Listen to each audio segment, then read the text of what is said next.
Bom dia, pessoal. Aqui quem fala é o Rafael. Eu sou professor da UFSCar, né? Atualmente estou no cargo de diretoria da Agência de Inovação, e vou conversar um pouquinho com vocês sobre esse tema aí que a gente colocou, Caminhos da Inovação hoje. Em primeiro lugar, pessoal, eu queria deixar um agradecimento para a professora Arlene, né, coordenadora do Centro de Excelência para Pesquisa em Química Sustentável, né, o CERSUSQUEM, que é um modelo aí inovador que a FAPESP fez em parceria com a GSK e outras empresas estão se espelhando, né, nesse modelo de parceria universidade, que tem muita competência, muita experiência técnica, científica, com empresa para tentar fortalecer essa ponte. Então, a gente vai conversar um pouquinho sobre inovação, um pouquinho sobre patentes, né? E aí, ao final, a gente pode tirar dúvidas, conversar sobre experiências, tá bom? Esses slides vão ser disponibilizados, acho que pode fazer download por aqui, mas daqui a pouco eu passo o link para quem quiser baixar, tá? Então, mais uma vez, eu agradeço a presença de todos, é um prazer estar aqui com vocês hoje, né? Agradeço novamente o convite da professora Arlene e vamos lá. Bom, pessoal, a primeira coisa que eu queria comentar com vocês é inovação e química, né? Um dos temas que nós vamos discutir aqui hoje são as patentes, né? Então, as patentes, tem gente que fala que não é legal porque é fechado, tem gente que fala que é bom, né? Mas eu vou mostrar o lado bom, né? A patente, na verdade, permite inovação aberta, né? A patente protege algum esforço que a gente fez de desenvolvimento, né? Mas ao mesmo tempo torna aberta alguma coisa. Então você temporariamente pode ganhar algum dinheiro com aquilo, mas depois se torna público, né? Na verdade, a patente é sempre pública para quem quiser usar para pesquisa, uso pessoal, sem fins lucrativos. Quem quiser tirar lucro daquilo que você desenvolveu, paga uma taxinha para você que a gente chama de royalties. Olha só que legal, 25% das patentes do mundo são na área de química. Então é uma quantia razoável. Se a gente pensar medicina, engenharia elétrica, mecânica, máquinas, equipamentos, insumos, de todas as patentes que tem no mundo, 25% são na área de química. Então é bem relevante, né? Então, essa informação eu tirei aí de um seminário que a gente fez aí pela Agência de Inovação da UFSCar em parceria com o Escritório de Patentes. Inclusive está disponível, depois vocês podem procurar nas redes sociais da Agência de Inovação da UFSCar. Então, química orgânica, biotecnologia, fármacos, polímeros, alimentos, né? E por aí vai. Aqui são alguns exemplos. E aí, pessoal, olha só. Aqui eu coloquei apenas 4 exemplos, né, de fármacos que têm patentes, né? Esse, por exemplo, esse rituximab, né, é um medicamento contra câncer, né? Um medicamento aí usado no tratamento de câncer, né? E ele tem uma venda estimada aí em 2018 em 4,3 bilhões de dólares. Mas o que eu queria comentar é que se a gente for olhar a documentação científica, quanto custa para desenvolver um medicamento? Em geral, né, é na faixa aí de 1 bilhão de dólares para desenvolver um medicamento. Tem vários artigos, né, falando sobre isso. Alguns medicamentos custam 100 milhões, outros 500, outros 800, alguns custam 3 bilhões para serem desenvolvidos. Então, para uma empresa, né, para uma instituição, é complicado você investir, por exemplo, 1 bilhão de dólares para desenvolver um medicamento e depois tornar ele livre, né? Quer dizer, você não consegue nem pagar o investimento que você fez.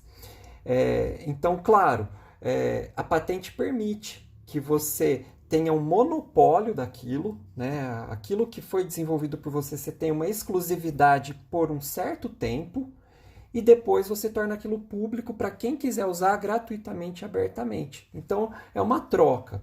A gente vai falar mais disso daqui a pouco, né? Daqui a pouco a gente discute isso, mas eu queria que isso ficasse claro para todos, tá, pessoal? Que a patente ajuda a garantir que o investimento possa ser recompensado depois. né?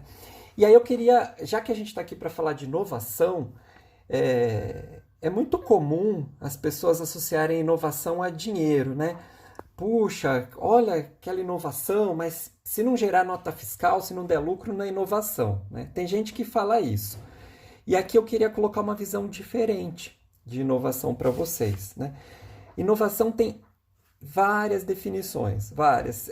Se a gente pegar esse livro aqui, que é um dos autores de inovação mais conhecidos aí no mundo, né, o Scott Anthony, ele inclusive trabalha com Clayton Christensen, que é o criador do livro muito famoso, o Dilema da Inovação, né? O Dilema do Inovador. Mas nesse livro aqui, né, The Little Black Book of Innovation, ele revisa várias definições de inovação, ele acha dezenas, né? E ele chega na definição dele, que particularmente eu, Rafael, é a definição que mais gosto de inovação. Ele fala assim, né? Inovação é alguma coisa diferente que tem impacto, né? Tá lá na página 15 do livro. Então, essa para mim é uma boa definição, né? Porque muitas vezes você pode fazer uma coisa que faz toda uma diferença para alguém, para uma empresa, para a sociedade, para uma pessoa, mas não necessariamente você vai ganhar dinheiro com isso. E eu considero isso inovação, concordando com esse autor aqui, né? Então essa definição a gente vai usar aqui ao longo da apresentação, tá? Inovação, alguma coisa diferente que tenha impacto. E aí, ainda nesse livro, né, que realmente é uma referência muito conhecida na área de inovação, ele analisa vários inovadores de sucesso, né? Thomas Edison,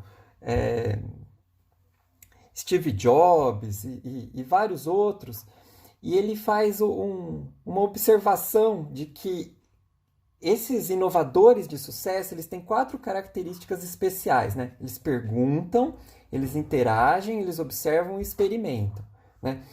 Pode parecer até meio óbvio, né? Mas é legal a gente colocar isso no papel, a gente refletir, né? Então, inovadores de sucesso, né? De acordo aí com Anthony, do The Little Black Book of Innovation, perguntam, interagem, observam e experimentam, né? Então, vamos mostrar um exemplo da UFSCar, né? De um colega da UFSCar que eu conheço. Essa aqui é uma patente desenvolvida lá no LAMAV, que é o Laboratório de Materiais Vítreos da UFSCar, né? Foi depositada em 2017, publicada em 2018, né? Todas as patentes têm um período de sigilo, né? Entre o depósito e a publicação. Esse período de sigilo é para dar uma vantagem competitiva para quem detém a patente. Então, quem desenvolveu foi o professor Zanotto, né? Junto com o professor Oscar, né? Silvano e Simone também participaram, né? O que eu acho muito legal desse desenvolvimento é que é uma patente de um implante ocular com biovidro, desenvolvido na UFSCar, né? Esse aqui é um caso real, né? De um menino aí que tinha perdido acho que a pressão no olho, ou perdido o globo ocular, e foi colocado essa prótese, né? Esse implante ocular, melhorando não só a questão de saúde, mas a própria autoestima, né? Da criança. Então, esse para mim é um exemplo de inovação, alguma coisa diferente que tem impacto, né? Mas ninguém ganhou dinheiro com isso agora. Embora a patente permita, essa patente ainda não gerou o que a gente chama de royalties, né? Recursos financeiros. A gente já tem 50 pessoas usando, né, em fase de testes, e quando a gente conversa com o professor Oscar, né, que é esse professor que eu coloquei aqui na tela, é um dos inventores, junto com o Zanotto, né, com os outros inventores, mas eu acho legal ele contando, né, que eles se perguntaram bastante como poderiam melhorar, interagiram com as pessoas, observaram e experimentaram bastante. Eu acho muito legal, né, o professor Oscar conta que ele mesmo vai lá nas máquinas, no torno, e faz a prótese, e conserta, e vê que tipo de ferramenta de corte é melhor. Então, inovadores de sucesso experimentam, isso é como uma coisa importante, né? E na área química, claro, a parte experimental é fundamental, né? E aí eu queria trazer aqui algumas frases rapidamente, né, para corroborar isso que eu estou falando, da Marissa Mayer, né? Ela foi uma executiva do Google, né? Trabalhou no Gmail, no Google Maps, ela criou muitas inovações lá no Google, foi presidente do Yahoo também, né? Mas ela tem alguns princípios de inovação, né? Então aqui, mas eu gosto de três, né? Primeiro, o princípio de inovação dela é criatividade adora restrições. Então é curioso, né, a gente pensar, pô, no Google o pessoal tem todos os recursos que quiserem. Não é verdade, né? O pessoal vê que às vezes trabalhar de forma um pouco mais limitada, às vezes a gente acha soluções criativas, né? Não é porque a gente tem orçamento infinito, recursos infinitos que a gente vai fazer alguma coisa boa, às vezes até pior, né? E nisso a gente tem que reconhecer que nós brasileiros temos o jeitinho brasileiro, mas no melhor sentido, né? O jeitinho brasileiro de achar uma boa solução com pouco recurso, né? É, então, então, criatividade gosta de restrições. Compartilhe o máximo de informações que você puder, né? Ficou um pouco torta a minha anotação aqui, mas tudo bem. É, Pessoal, muita gente fala, nossa, eu tô com uma ideia, mas eu não posso contar para ninguém porque alguém vai copiar a minha ideia. Não é bem assim, né? Você teve essa ideia porque você acumulou um histórico, você acumulou uma certa experiência, né? Quando você contar para alguém, a pessoa não vai ter a experiência que você teve, né? Então, o próprio Gustavo, né, diretor da Nanox, que é uma empresa que nasceu aí no departamento de química da UFSCar, eu escutei uma apresentação dele, né, nos seminários de pós-graduação em química, ele fala a mesma coisa, e eu concordo. A gente tem que conversar com as pessoas e escutar, né, ideias vêm de todos os lugares. Então aqui exemplos, né, ó, Apple nasceu numa garagem, o pessoal conversava com todo mundo, mostrava para todo mundo, né, num ambiente de restrições, né, o pessoal vendeu o carro lá, o Bill Gates e o Steve Wozniak venderam o carro deles para comprar as peças para fazer o primeiro lote. Né? Google nasceu numa garagem, Amazon, Harley Davidson, Disney, Mattel. Ninguém tinha recurso para criar essas mega empresas. Né? Não começaram em berço de ouro, começaram batalhando do zero. E aqui eu queria colocar uma frase, né, que eu gosto muito, do Richard Feynman. Né? Inclusive, apesar dele ele é engenheiro, né, físico e trabalhou com química, não sei se vocês sabiam, pessoal. Ele chegou a trabalhar numa empresa de química, né, e o pessoal brincava que ele era o Chief Chemistry lá, o químico-chefe. Enfim, mas ele era um cara muito criativo, né. A frase que eu gosto dele, que eu queria compartilhar com vocês, é essa daqui, né. Ele diz que não pede nenhuma desculpa, né, para fazer uma excursão em outro campo, porque a separação de campos, como a gente enfatiza, é uma conveniência humana e não é natural. A natureza não está interessada nas nossas separações, né? E os fenômenos interessantes são pontes, né, entre esses campos.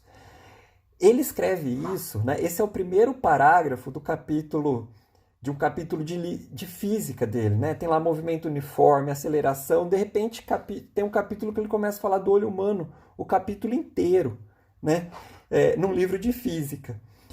Então, eu comecei a observar, né? Aí no tempo que eu trabalhei em empresa, trabalhei bastante tempo em empresa, né? Projetos de P&D também na universidade, que isso é muito verdade. Quando a gente junta a área de química com a área de engenharia elétrica, com a área médica, às vezes a gente a gente preenche algum gap que não era conhecido e acha uma solução. Gente, vou deixar uma dica, professor fica dando dica de leitura, né? Esse é um dos livros mais legais que eu já li, tá? É a autobiografia dele, tá? Surely You're Joking, Mr. Feynman, né? Certamente você está brincando, Sr. Feynman. E ele conta histórias, além da gente aprender, a gente dá risada do começo ao fim do livro. É uma leitura assim maravilhosa. Então ele conta como ele arrombava cofres do Pentágono por hobby, né? Ele trabalhou na bomba atômica lá no Projeto Manhattan, mas toda vez que ele chegava lá no Pentágono, os generais mandavam isolar todos os lugares porque o professor Feynman estava lá e ele ia arrombar cofres, né? E ele fazia isso muito rápido. Então, às vezes, o pessoal pedia para ele arrombar um cofre, ele falava assim: só posso fazer isso sozinho. Aí ele ficava lendo um gibi, um tempão, depois ia lá em 30 segundos arrombava o cofre. E assim, pessoal, olha que legal, ele era amigo do César Lattes, né? Passou um tempo no Brasil e participou de uma escola de samba, gente. Ele tocou, ele desfilou carnaval, tocou lá um instrumento que eu não lembro qual é. Então é muito legal. As histórias que ele conta são muito legais, né? E ele ganhou o Prêmio Nobel, né? Bom, uma das coisas então que o Feynman fala, eu quero pedir uma carona, e que também da Marissa Mayer, lá de inovação, é, é que a gente precisa persistir bastante para inovar, né? A gente precisa persistir bastante e errar muito, né? Errar é bom. E aqui eu quero deixar uma história, estou contando muita história, né? Desculpa, pessoal, mas queria contar rapidinho a história aqui do Thomas Edison, né? É meio controverso se ele tem 1.000 ou 2.000 patentes, cada biógrafo entende de um jeito, porque ele comprava patentes também, né? Ele era um cara que tinha uma visão comercial muito boa, além de inventor, né? Mas a história da lâmpada elétrica, né? Ele nunca falou que errou, né? 1.200 vezes, né? Para quem conhece a história, ele tentou 1.200 formas, né, de fazer o filamento lá da lâmpada incandescente, e só depois de 1.200 tentativas, formas, testes, ele conseguiu algo razoável, né? E ele fala, eu não errei, eu descobri 1.200 formas de não fazer uma lâmpada, né? Então é a visão, né? E aqui eu queria contar mais um pouquinho da história. Gente, o Thomas Edison foi expulso da escola, né? Foi expulso da escola porque o professor julgava que ele não tinha capacidade de frequentar a escola de tão ruim que ele era, né? E a mãe dele não contou isso para ele. A mãe dele mentiu para ele, num bom sentido. A mãe dele falou assim: olha, meu filho, você é tão bom, você é tão genial, que você vai ter que ter aula comigo em casa, né? A escola não consegue te ensinar. E a mãe dele ensinou ele em casa e ele se tornou quem se tornou, né? Ele, na verdade, quando criou a lâmpada elétrica, ele já tinha a patente, a tecnologia do gerador, do interruptor, do sistema de transmissão, do sistema de cobrança, tudo, né? Claro, ele tinha uma equipe boa também. E ele foi descobrir isso, que eu estou contando para vocês, quando a mãe dele morreu. Ele achou uma carta que um professor deixou, né, expulsando ele da escola porque teoricamente ele não tinha capacidade. Então, a gente precisa aprender a valorizar o erro, né? E o movimento maker, hoje a gente tem um movimento maker, né? Inclusive o professor Ronaldo, né, aí do DQ, trabalha com impressora 3D, faz protótipos de microfluídica com peças feitas em impressora 3D. Então, essa questão de movimento maker é o pessoal que gosta de criar dispositivos, criar tecnologias, inclusive de laboratório, né? E o pessoal fala, né, ó, o caminho para a inovação passa pelo erro, né? Aprenda a errar do jeito certo, né? Então, eu coloquei aqui alguns livros que falam um pouco disso, tá? Esse Mindset fala um pouco disso, é um livro muito bom. Esse livro Outliers é outro livro muito legal, ele fala também bastante de como que o pessoal se torna um gênio, né? Outlier é aquela pessoa que a gente fala que é uma pessoa fora de série, né? Uma pessoa, pô, aquele cara é genial num assunto específico. E o que é muito legal que ele relata nesse livro foi uma pesquisa aí compilada de várias pesquisas científicas, é que você pega Mozart, você pega Leonardo da Vinci, ninguém nasceu gênio, né? O pessoal desenvolveu isso com muito trabalho, né? Muito trabalho, muito esforço, muito erro, né? Então o Einstein fala isso, né? Ó, uma nova ideia aparece de repente de um jeito intuitivo, né? Parece que você teve uma ideia de gênio, mas a intuição não é nada mais que o resultado de uma experiência intelectual anterior. Quer dizer, você se especializou tanto em um assunto, por exemplo, você fez graduação, iniciação científica, mestrado, doutorado, você se torna um expert no assunto, né? E de repente você começa a ter ideias que, puxa, né, ideias que parecem muito boas, né? Mas na verdade é resultado de uma experiência anterior, né? Então o Thomas Edison fala isso, né? Talento é 1% de inspiração, 99% de transpiração. Essas frases mais clichê, né? E agora vamos falar de um assunto. Então, fechando um pouquinho o parênteses, eu, na verdade, abri um parênteses aqui, né? Queria contar um pouco dessas histórias para vocês, mas agora a gente vai falar um pouquinho de patente, né? Então, patente é um item de propriedade intelectual. Propriedade intelectual é um universo muito maior. A gente tem registro de marca, desenho industrial, direitos de autor, né? Patente é um tipo de proteção, né? E olha que legal, né? Tem um especialista aí em propriedade intelectual que fala que propriedade intelectual é o assunto mais importante sobre o qual a maioria das pessoas menos sabe, né? Inclusive, a gente corre riscos, né? Daqui a pouco eu vou contar para vocês. Por exemplo, se a gente usar alguma coisa patenteada e criar um produto, desenvolver alguma coisa, a gente pode sofrer um processo, né? Então, a gente corre risco por não conhecer isso. E é isso que eu quero tratar com vocês.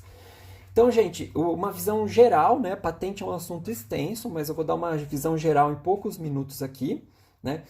O que é uma patente, né? A patente é um título, né, que o governo dá para a gente. Então, a gente recebe um título do governo dando a autorização, dando um monopólio, uma exclusividade sobre uma tecnologia que a gente desenvolveu por um tempo determinado, né?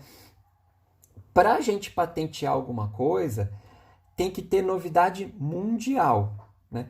Se tiver qualquer coisa igual, muito parecida em qualquer lugar do mundo, esse objeto, essa técnica ou esse produto, ele não é patenteável, né? Então, uma das partes mais importantes, né, da redação de uma patente é a pesquisa de anterioridade, né? A gente vai olhar uma coisa que se chama estado da técnica, né? Estado da técnica é tudo que existe antes do que a gente está propondo. E isso pode estar em qualquer formato, não necessariamente patentes. Pode ser artigos, pode ser patentes, pode ser um site, pode ser um jornal, né? Pode ser uma revista de divulgação, né? Pode ser uma palestra, né? Então, tudo que existe antes do que a gente desenvolveu é o estado da técnica. E a gente tem que mostrar uma novidade em relação ao estado da técnica. Então, a gente faz observação, a gente faz a pesquisa, né? E quando a gente vê que tem uma novidade mundial, podemos patentear aquilo, né? Então, a patente, a gente vai escrever um documento, né? E nesse documento a gente vai colocar tudo o que existe, né? Então a gente faz essa revisão do estado da técnica e a gente apresenta qual a novidade, né? A partir disso a gente pode fazer o depósito da patente, né? Então, com o depósito, a gente entra numa fase de proteção, né? Contudo, a proteção só é totalmente efetiva quando essa patente for concedida. Então, a gente tem o depósito. Depois do depósito, a patente passa por um período de sigilo. Depois, ela passa pelo exame. Isso pode levar alguns anos. E aí, ela é concedida. Porém, a proteção vale a partir da data de depósito. Então, se a gente depositar uma patente amanhã, a proteção que eu tenho é a partir de amanhã, né? Embora a gente só vai ter a certeza absoluta disso, formal, na concessão, né? Por isso é bom, né, é fundamental uma boa pesquisa do estado da técnica para a gente estar seguro do que a gente está fazendo. O que é legal de patente, que eu acho realmente sensacional, toda patente, depois de 18 meses, é automaticamente publicada, né? Independente de ser concedido ou não. Uma vez a patente sendo publicada, qualquer pessoa pode usar a nossa patente para fins pessoais, de pesquisa, de desenvolvimento e de estudo. Então, a patente, né, o conjunto de patentes, hoje o mundo tem mais de 100 milhões de patentes, acho que tem uns 15 milhões vigentes. A patente é considerada a enciclopédia do conhecimento humano, né? Bonito isso, mas é verdade. A enciclopédia do conhecimento humano.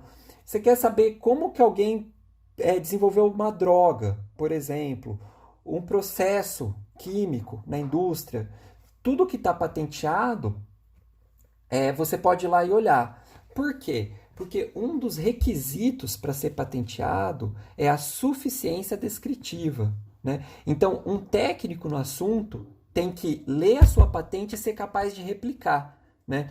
Se a sua patente for obscura, não contar realmente como funciona, ela pode até não ser concedida. Então, a patente, depois desses 18 meses do depósito, a gente tem a patente pública para quem quiser pesquisar ou usar. Porém, se alguém quiser ganhar dinheiro com a sua patente, se alguém quiser criar um produto e vender, colocar no mercado, aí ela precisa licenciar. Aí a gente vai pegar a patente e vai fazer uma coisa que se chama licenciamento, através do processo de transferência de tecnologia. E a gente recebe royalties, né? O que é o royalty? É uma pequena porcentagem do lucro sobre um produto vendido com base na nossa patente, tá? É importante. A patente é territorial. Então, se eu tenho uma patente no Brasil, ela não vale nos Estados Unidos, não vale na Europa. Eu preciso depositar a patente em cada país que eu quero proteção. Nesse livro aqui, é um dos livros aí bastante conhecidos na área de patente, o Patent It Yourself. Eu gosto do que ele escreve, é meio agressivo, mas o autor escreve assim: a patente é uma arma de guerra, por isso que eu pus as espadinhas aqui, né?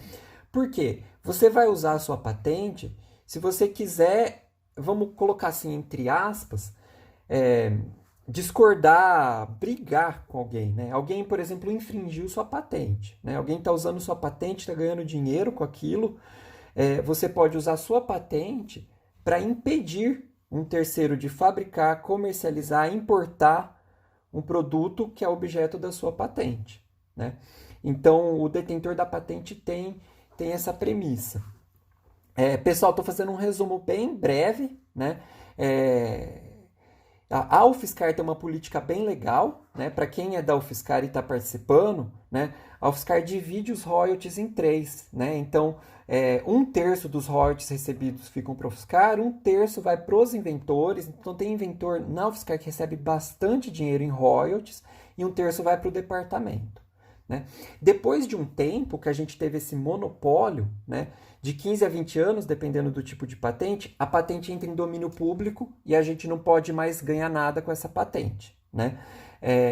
É por isso que as impressoras 3D se tornaram tão populares recentemente, tá, pessoal? As patentes de impressora 3D expiraram faz alguns anos e aí começou a surgir um monte de impressora 3D barata. Gente, a gente tem a patente, a gente pode ir lá e vender. Olha só, achei no Mercado Livre uma patente de um equipamento de fisioterapia por R$150 mil.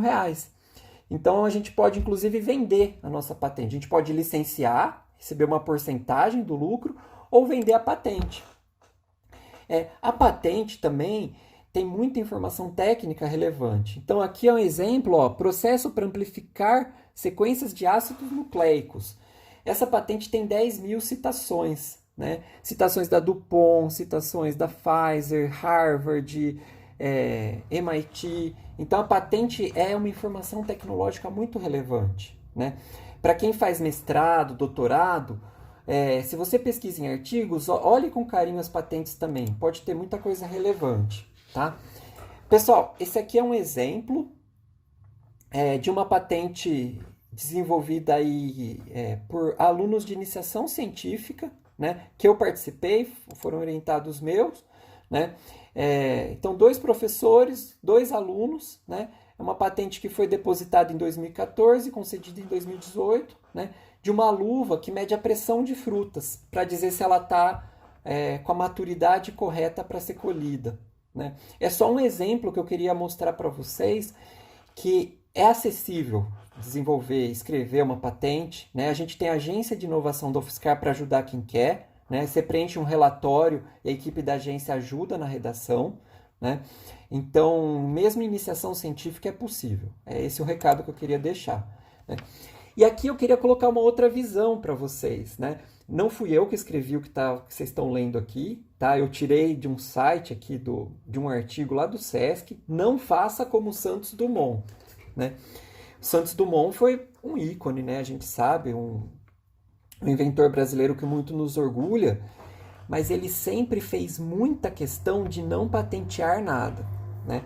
Então ele queria que tudo que ele fizesse fosse livre, né? E por isso ele não fazia patente. Mas uma das controvérsias sobre quem inventou o avião é exatamente por causa disso. Não estou culpando ele, pessoal, mas ele fez a demonstração lá do 14 bis e não quis patentear, né? Os irmãos Wright rapidamente fizeram a patente, né? Rapidamente patentearam a Flying Machine, a máquina voadora. Então, eles têm né, esse documento formal e jurídico dizendo que eles criaram a máquina voadora, enquanto Santos Dumont fez demonstrações públicas, colocou nos jornais. Né? Então, esse é um assunto longo, né? Mas é para a gente refletir que a patente, na verdade, não fecha a tecnologia. Né? A patente abre a tecnologia, a patente torna pública a tecnologia. Tanto que algumas indústrias não fazem patente propositalmente para fazer segredo industrial. Né? Se você quer abrir, você faz a patente. Né? E se o Santos Dumont ficou extremamente frustrado com a questão do uso do avião na guerra, a gente sabe, e é até irônico, né? Porque se ele fosse o detentor da patente do avião, ele poderia proibir, né, a fabricação do avião com a patente dele. A penicilina é outro caso aí controverso, que alguns inventores da penicilina, lá, especialmente o Fleming, não queriam patentear, porque eles queriam que isso fosse aberto para toda a sociedade. Outros queriam, né? Mas o fato de ser patenteado não torna fechado, né? Isso que eu queria que ficasse claro para todos. Gente, alguns exemplos rápidos de resultados com patentes. Então, a gente tem aquele ketchup que você vira ele de ponta cabeça, não sai, né? O ketchup tem uma tecnologia ali patenteada que já gerou mais de 14 milhões, né, em royalties. Né? A empresa foi vendida por 14 milhões. O Post-it é patenteado. Então, gente, o que é patenteável? Né? Precisa ter atividade inventiva, né? Precisa ter novidade. O Post-it foi patenteado, é um diferencial, né? E ele vende bilhões, são bilhões de unidade por ano. Gente, o copo americano, quem não conhece o copo americano, produto brasileiro, ele não é patenteado, mas ele tem um registro de marca, é outro tipo de registro. E olha que curioso, já foram fabricados mais de 6 bilhões, né? Essa informação é velha, de 2010, mais de 6 bilhões de copos americanos fabricados. E uma empresa começou a fabricar um copo idêntico, só que de plástico. Né? Então a empresa detentora da marca, né, aqui do copo americano, acionou na justiça e um tribunal lá de São Paulo proibiu, né, a empresa que fabrica o copo idêntico a esse, mas de plástico, de fabricar, colocando multa de 10 mil reais por dia. Então olha como é importante a gente tomar cuidado, olhar o que existe antes de fazer. Né, para não infringir uma lei. Né? Esse aqui é outra coisa que muito nos orgulha, pessoal. Quem já foi no Tusca, quem já foi em evento, museu, o pessoal coloca aquela pulseirinha que não rasga. Né? Aquela pulseirinha é feita de um papel sintético, né, feita de resíduos plásticos, desenvolvida na UFSCar. Né? Então isso foi desenvolvido na UFSCar, né? Chama Vitopaper, em parceria com uma empresa que se chama Vitopel. Ele pode ser feito com papel reciclável, ele é reciclável, ele não rasga e é lavável. Tem inclusive livros infantis feitos com esse papel sintético, né? Desenvolvido pela professora Sati, com alguns orientados, né? com o Rodrigo Ravazzi, no Departamento de Engenharia de Materiais. Isso gera royalties, tá? A UFSCar recebe royalties por isso. E olha que legal, esse papel, além de impermeável, dura mais, né? Ele gera uma economia de tinta. Quando a gente imprime com ele, a impressora gasta menos tinta, né? E ele é 40% mais leve. Para quem tem filho, né, eu tenho 2, imagina a mochila do seu filho aí mais leve, porque os livros têm um papel mais leve, que não rasga e você pode lavar se derrubar água, suco na escola. Né? Então, é uma tecnologia da UFSCar que muito nos orgulha. Uma outra coisa que eu queria comentar aí, que está patenteado, que eu acho que é muito relevante, aí de um colega nosso aí do Departamento de Química da UFSCar, o professor Ronaldo Faria, é a patente do teste, né, que faz diagnóstico de Alzheimer em 30 minutos, é um custo baixíssimo, né? Um custo aí baixíssimo, foi desenvolvido, patenteado e ele foi feito no modelo PCT, tá, pessoal? PCT, lembra que eu comentei agora há pouco que a patente ela é territorial? Isso, a patente é territorial. Só que a gente pode fazer um depósito PCT, né, reivindicando a data de depósito brasileira em outros países. Mas a gente precisa depositar em cada país que tem interesse, né? Então, é uma possibilidade de estender a nossa proteção para vários países, né? Então, isso saiu no Jornal Nacional, em vários lugares. Uma tecnologia bastante relevante. E aqui eu queria fazer um alerta, pessoal. Um alerta porque esse aqui é um caso de uma empresa, né, de uma startup criada de alguns ex-alunos de uma universidade americana lá em Nova York, de uma impressora 3D que trabalha por agora eu vou me confundir todo. Fotopolinização, né? Então, ele cura uma resina através de ultravioleta e faz peças assim incríveis, com altíssima precisão. O pessoal faz joia com essa impressora 3D, usando resina líquida. O que acontece? O pessoal criou a startup, recebeu 3 milhões de dólares em pedidos, tá aqui. Começou a fabricar e vender a impressora, né?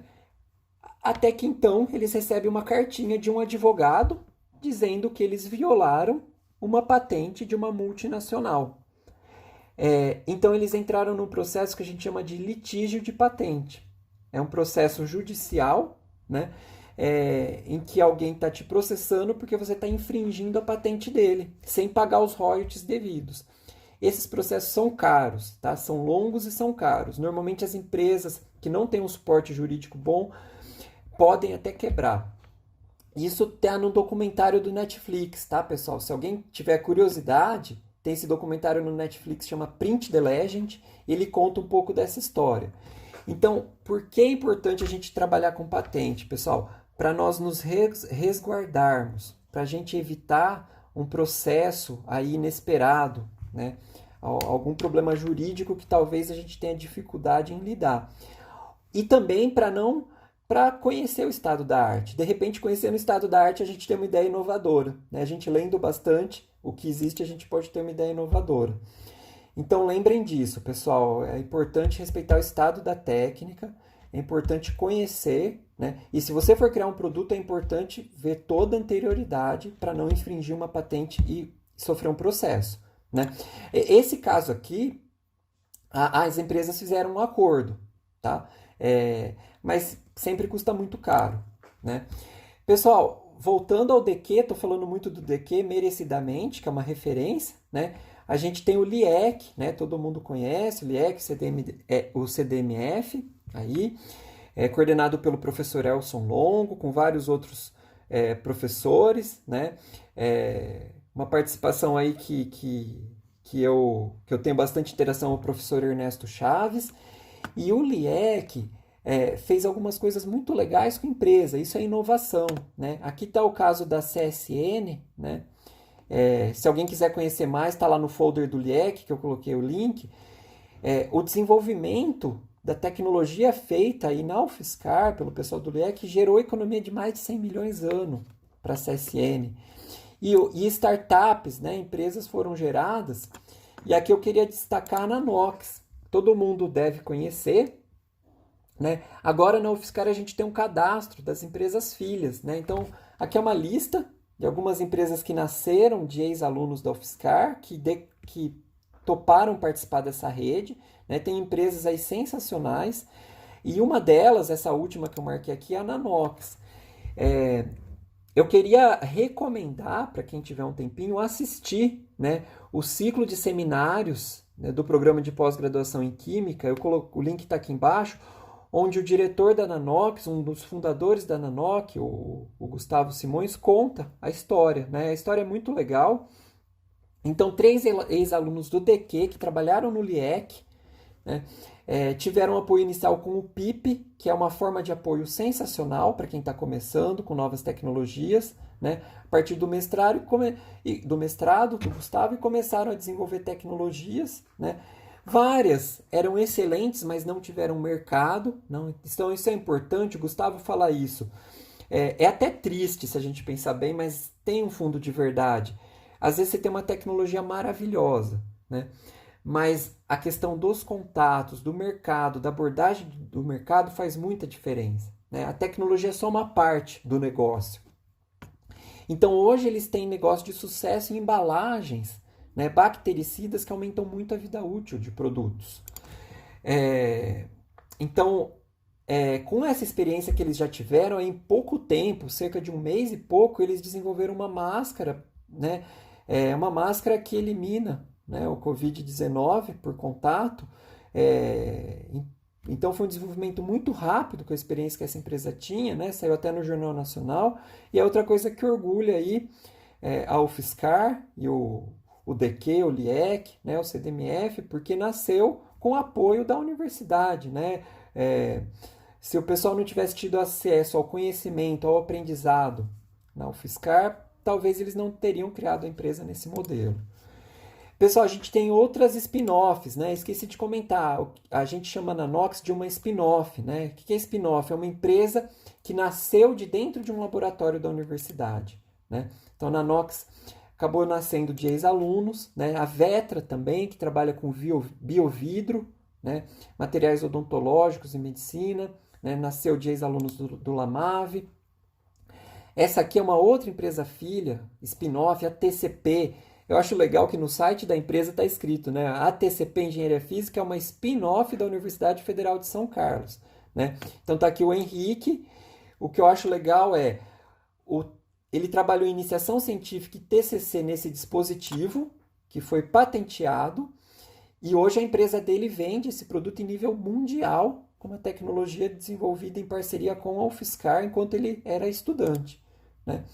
Gente, queria comentar também que a Agência de Inovação da UFSCar está à disposição da comunidade para ajudar nas questões de propriedade intelectual, transferência de tecnologia, assessoria de comunicação para divulgar as tecnologias, né?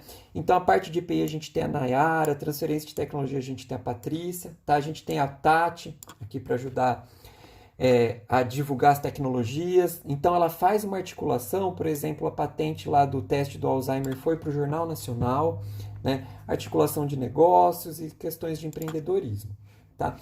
Gente, talvez vocês conheçam, mas para quem não conhece, eu vou falar rapidamente, já está terminando a apresentação, tá? Existem vários caminhos de buscar apoio. A FAPESP tem várias linhas de apoio, se você tem ideia e quer inovar, quer criar um produto, né? Tem o PIP, que é sensacional, né? É um financiamento a fundo perdido. Então, o dinheiro não é um empréstimo, ele é dado para você desenvolver alguma coisa inovadora em pequenas empresas. O CNPq tem várias linhas, agora tem o mestrado acadêmico e o doutorado acadêmico para inovação, que inclusive o PPG que participa. A gente tem uma unidade em Embrapi na UFSCar, coordenada pelo professor Ernesto Chaves, aí do DQ, para fazer projetos de inovação em parceria com empresas, né? A gente tem o Centro de Pesquisa, o SUSQUEM, né? FINEP, por aí vai. Se vocês querem desenvolver algo, né, procurem, que existem várias formas de apoio, né? E aqui, pessoal, quase finalizando, eu queria deixar algumas dicas, tá? Para quem quiser ir se distrair no final de semana, à noite, são dicas de livros e filmes muito legais, muito bonitos, né? Então esse filme Flash of Genius é uma história real, linda, de um professor de engenharia que desenvolveu o limpador de para-brisa temporizado, porque não existia. Ele patenteou isso, né? E a Ford não reconhecia que isso era patenteado, né? A Ford copiou a ideia dele descaradamente, né? E ele entrou numa briga, numa disputa judicial enorme com a Ford, até que eu não sei se eu devo ou não contar o final para vocês, eu vou deixar no ar. Assistam o filme, o final é muito legal, né? É uma história muito legal mesmo, recomendo. E um outro filme real, de uma história real, esse aqui, Joy, né? O Nome do Sucesso. É de uma moça que teve a ideia do mop. Sabe, pessoal, aquela vassoura que você... Não é uma vassoura, aquele esfregão que você coloca no balde, ele seca, fica úmido, você limpa o chão, coloca de novo, ela gira e seca. ela desenvolveu a tecnologia, patenteou, pensou nos moldes por injeção, tudo isso é tratado no filme, aí roubaram os moldes dela, etc. E como ela usou as patentes, é muito legal. Os dois filmes são muito legais. E aqui, sugestão de alguns livros para quem quiser procurar mais, tá, pessoal? Eu agradeço a atenção, era esse o recado que eu tinha para dar, né? Espero que tenha tido alguma informação útil para vocês, tá? Foi um prazer trocar essa ideia aqui com vocês. Quem quiser os slides, tem o link aqui. Quem quiser o meu contato, tem o link aqui, tá?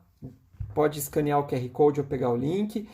E espero que a gente possa conversar um pouco, caso alguém queira fazer perguntas. Eu não sei se a Arlene e o Lucas vão mediar, mas é isso. Muito obrigado. Pessoal, agradeço aqui os comentários, tá? Agradeço o pessoal parabenizando, muito obrigado. A Edilma fez uma pergunta aqui, né? Se essa assessoria é ofertada a membros externos da universidade. Olha, a agência de inovação, o foco dela é atender a comunidade interna da UFSCar, né, Edilma? Mas a gente, dentro do possível, a gente tenta tirar dúvidas, né? A gente tem inclusive uma resolução, uma regulamentação interna, que é o atendimento ao inventor independente, né? Então a gente tem uma regulamentação, né, para a gente atender, apoiar algum inventor independente de fora da UFSCar. Então a gente pode sim dar alguns apoios, dicas, né? Mas dentro de alguns limites. Por exemplo, a redação de patentes a gente faz para a comunidade da UFSCar, né? Mas alguns direcionamentos, dicas, a gente pode ajudar com o maior prazer, tá, Edilma? Faz parte do nosso papel, né? Algum esclarecimento, dúvidas sobre propriedade intelectual, né? Se a gente puder ajudar, né? Eu coloquei aqui o meu contato, tem o contato da inovação também, né? inovação@ufscar.br, se alguém quiser mandar mensagem. Deixa eu ver outras perguntas aqui. A Juliana está falando assim, né? Patente, que eu comentei que patente é territorial. Então, a tecnologia pode ser usada com fins lucrativos em outros países? Pode, Juliana. Isso é até engraçado, né? Vamos supor que você desenvolveu uma tecnologia, um composto químico, por exemplo, e você protegeu no Brasil, né? Então, no Brasil, você tem o monopólio daquilo enquanto a sua patente é vigente, mas em qualquer outro país, alguém pode copiar, usar e tirar, explorar comercialmente, né? Você não tem proteção em outros países. Por isso que quem é especialista em trabalhar com patente tem a estratégia de ver em qual mercado eu vou patentear. Eu vou pôr a patente nos Estados Unidos, eu vou pôr a patente no Brasil, na Alemanha e na Inglaterra, que são meus mercados potenciais. Mas é bem isso mesmo, tá? Você pode usar com fim... Qualquer pessoa pode usar a tecnologia da sua patente em outro país, né, que ela não esteja patenteada. E o contrário vale. Se tiver uma patente nos Estados Unidos que não está depositada no Brasil, ela pode ser explorada no Brasil, né? Tomando cuidado, né, que o inventor não tenha feito o depósito e você não tenha percebido. Às vezes o inventor também depositou no Brasil e a gente não percebeu. Aí a Luciele falou, né? Gostaria de saber como funciona o depósito de patentes em diferentes países, né? Um antigo projeto do laboratório que eu trabalhava foi depositado em 3 países. Luciele, então, esse assunto, cada país é de um jeito, isso é meio complicado. Cada país é de um jeito, né? Se a gente for ver, as taxas não são caras, né? No Brasil, por exemplo, o inventor independente paga acho que R$ 100 para depositar, né? Mas o processo é caro e complicado. Como a gente não conhece o processo, né? Depositar patente nos Estados Unidos, você precisa de um representante legal nos Estados Unidos. Então, normalmente gasta-se aí, depende da patente, gasta-se às vezes R$ 50.000 para você ter um representante e que faça toda a tramitação para você nos Estados Unidos, né? Então, cada país é uma dinâmica e você precisa de um escritório que te represente em cada país, né? Então, provavelmente esse projeto que você está falando, né? Teve um escritório que foi contratado, então tem vários escritórios, até no Brasil, que fazem representação internacional. Então o escritório que você contratou vai lá e faz todo o processo para você nos outros países, tá? Espero que eu tenha respondido, Luciele. Qualquer dúvida eu posso esclarecer mais, né? É, eu tô descendo aqui as perguntas, qualquer coisa o Lucas e a Arlene dizem que acabou o tempo, mas eu acho que dá para responder todas. A Amanda está comentando, agradeço. Agradeço os comentários, pessoal. Fico muito feliz que vocês gostaram, né? É, é bom que todos saibam esses conceitos, né? Aí a Mariana está colocando aqui. Se eu tenho uma patente sobre algo e faço uma publicação científica sobre esse algo, eu perco a patente? Nossa, Mariana, excelente pergunta. Excelente, porque eu queria falar isso e acabei esquecendo. Ainda bem que você perguntou.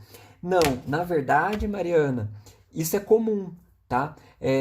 Eu mesmo já fiz isso acho que 3 vezes.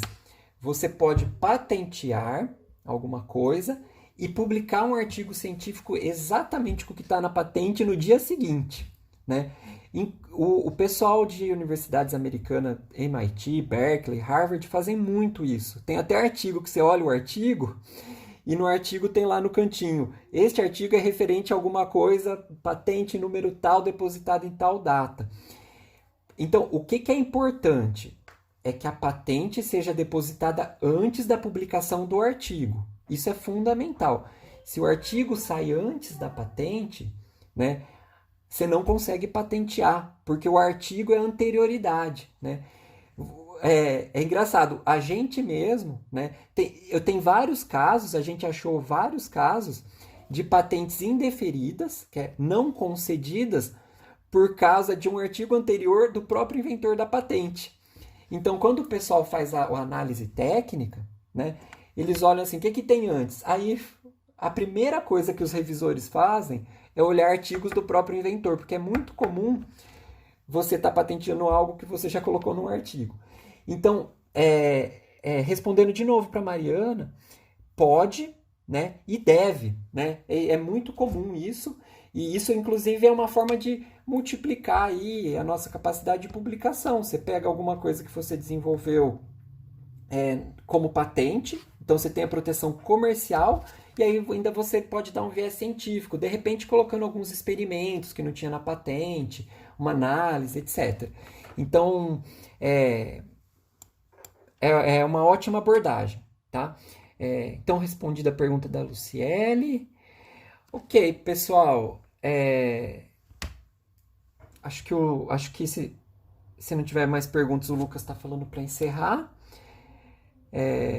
E a gente continua à disposição, tá, pessoal? Tá aqui os contatos. Se ficar alguma outra dúvida que a gente não falou agora, entre em contato com a agência de inovação ou comigo, e o que a gente puder ajudar, a gente está à disposição, tá? E mais uma vez eu agradeço o espaço, a presença de vocês, né? E o convite da professora Arlene, tá? Muito obrigado, pessoal.